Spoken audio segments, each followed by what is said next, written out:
السلام علیکم ناظرین، میں امید کرتا ہوں ناظرین آپ سب لوگ خیریت سے ہوں گے۔ ناظرین آج کی ہماری ویڈیو ابو الہول کے متعلق ہے، جس کے معنی ہے خوف کا باپ۔ ناظرین مصری دیومالا کے مطابق ابو الہول کی حیثیت روحانی رہنما کی ہے اور اس کے مجسمے اکثر مقبروں کے باہر نصب کیے جاتے تھے۔ ابو الہول عربی زبان کا لفظ ہے جس کے معنی ہے خوف کا باپ یعنی ڈر کا باپ۔ جیزہ قاہرہ کے عظیم الحبشہ بت کا عربی نام ہے جس کا دھڑ شیر کا اور سر آدمی کا ہے۔ ابو الہول نام فاطمی دور میں رائج ہوا، اس سے قبل اس کا قبطی نام بلہیت مشہور تھا۔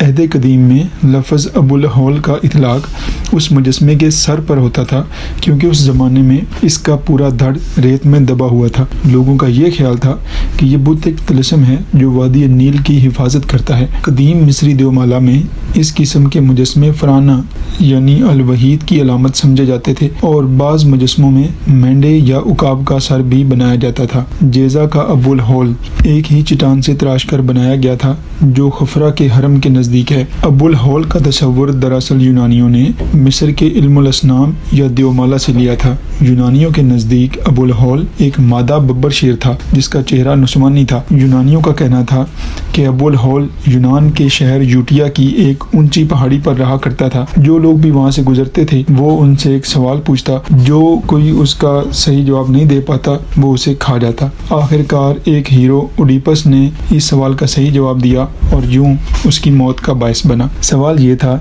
کہ وہ کون ہے جو صبح کو 4، دوپہر کو 2 اور شام کو 3 ٹانگوں پر چلتا ہے۔ آخر اوڈیپس نے اس سوال کا صحیح جواب دیا اور اس طرح وہ ابو الہول کے مرنے کا باعث بنا۔ اوڈیپس اس شہر کا بادشاہ بن گیا۔ ابو الہول کی لمبائی 199 فٹ اور چوڑائی 65 فٹ کے قریب ہے۔ دور سے دیکھیں تو ایک پہاڑ سا نظر آتا ہے۔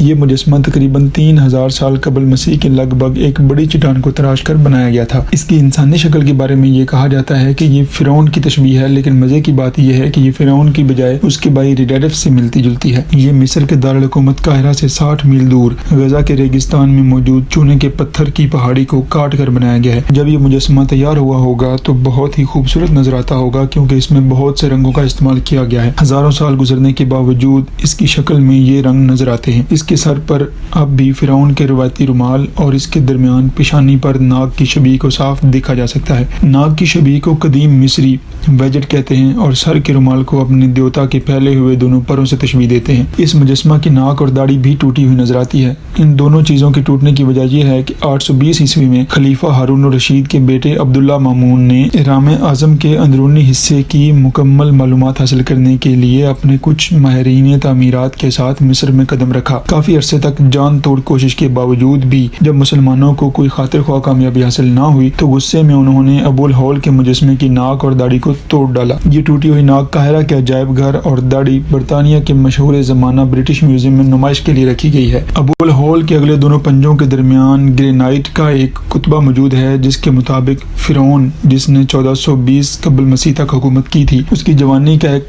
واقعہ درج ہے کہ ابو الہول کے سامنے ریگستان میں شکار کھیلتے ہوئے ایک بار وہ تھکن سے چور ہو کر اس مجسمے کے سائے میں سو گیا۔ اس زمانے میں یہ مجسمہ ریگستان کی ریت میں کندھے تک دھنس چکا تھا اور اگر کچھ عرصہ اور اسی طرح رہتا تو شاید یہ مکمل طور پر ریت میں دھنس جاتا۔ قدیم مصریوں کے مطابق ابو الہول ان کی سورج دیوتا راہو راختے کا عکس تھا۔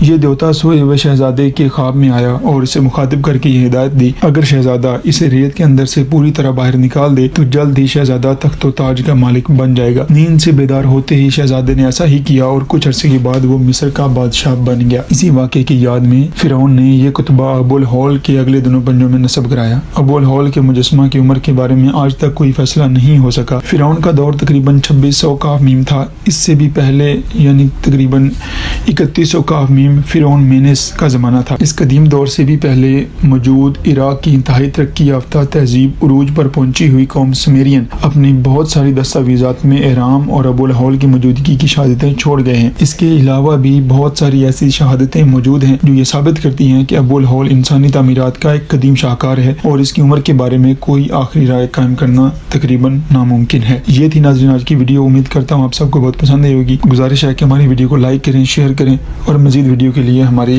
چینل کو سبسکرائب کریں۔